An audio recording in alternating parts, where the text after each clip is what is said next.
নিয়ে ছেলেখেলা করছে অপু বিশ্বাস। অনেক ইন্টারভিউতেই নায়িকাকে বলতে শোনা গিয়েছে তিনি একজন হিন্দু।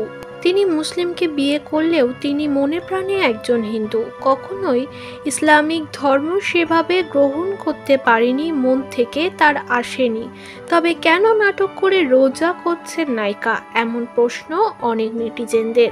একটি ইন্টারভিউতে অপু বিশ্বাসের ধর্ম নিয়ে কথা বলেছিল অভিনেত্রী শাবনাম ইয়াসমিন বুবলি। তিনি জানিয়েছিল কখনো তো হিন্দু মুসলিম সেভাবে আইনতভাবে বিয়েই করেনি অপু বিশ্বাস। এ নিয়েও প্রশ্ন উঠেছিল সোশ্যাল মিডিয়ায়।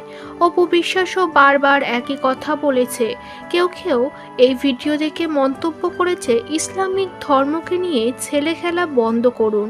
যেটা যার ধর্ম সেই ধর্মকে আপনি রেসপেক্ট করতে শিখুন।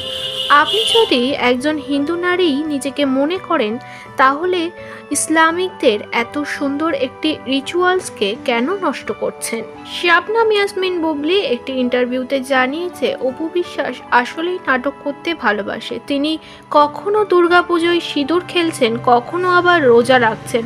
আগে ওনাকে জিজ্ঞাসা করুন উনি কোন ধর্ম পালন করছে, না হলে ওনার সত্যি মাথাটা হয়তো খারাপ হয়ে গেছে। তার জন্য সব ধর্মরই কর্তা ভাবছেন নিজেকে।